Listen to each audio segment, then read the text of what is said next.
Irattayar അയ്യമ്മലപ്പടിയിൽ കട്ടക്കളത്തിൽ mixing മെഷീനിൽ അന്യസംസ്ഥാന തൊഴിലാളിയുടെ കൈകുടുങ്ങി. കട്ടപ്പന ഫയർഫോഴ്സിന്റെ സഹായത്തോടെ ഇയാളെ രക്ഷപ്പെടുത്തി ആശുപത്രിയിൽ പ്രവേശിപ്പിച്ചു. ജോലി തുടങ്ങുന്നതിനായി മിക്സിംഗ് മെഷീനിൽ ഗ്രീസിടുമ്പോഴാണ് ആസാം സ്വദേശിയായ ഹാഷിബൂർ റഹ്മാന്റെ കൈ പൽചക്രങ്ങൾക്കിടയിൽ കുടുങ്ങിയത്.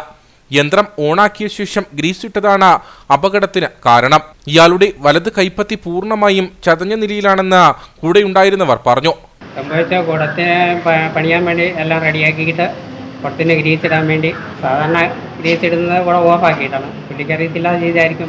ഓൺ ചെയ്തിട്ട് ഗ്രീസ് ഇട്ടപ്പം കൈ വരുന്ന പൽചക്രത്തിനകത്തോട് കയറിപ്പോയി. എന്നിട്ട് അടുത്ത് ഞാൻ നിന്നുകൊണ്ട് പെട്ടെന്ന് ഓഫ് ചെയ്തുകൊണ്ട് കൈപ്പത്തി മാത്രം അകത്ത് കയറിപ്പോയി. രക്ഷപ്പെടുത്തിയ ഫയർഫോഴ്സ് വന്നു. അവർ പറഞ്ഞ നാട്ടുകാരോട് കൂടിയാണ് എടുത്തത്. അതായത് എല്ലാം നോക്കിയിട്ട് നടന്നില്ല.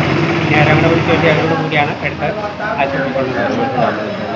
ഉടൻ തന്നെ മെഷീൻ ഓഫാക്കിയതുകൊണ്ട് തന്നെ വലിയ അപകടം ഒഴിവായി. ഫയർഫോഴ്സും സമീപവാസികളും ചേർന്ന് 1 മണിക്കൂറോളം നടത്തിയ രക്ഷാപ്രവർത്തനത്തിന് ശേഷമാണ് കൈ പുറത്തെടുക്കാൻ കഴിഞ്ഞത്. പരിക്കേറ്റ ഹാഷിബൂറിനെ കട്ടപ്പനയിലെ സ്വകാര്യ ആശുപത്രിയിൽ പ്രവേശിപ്പിച്ചു.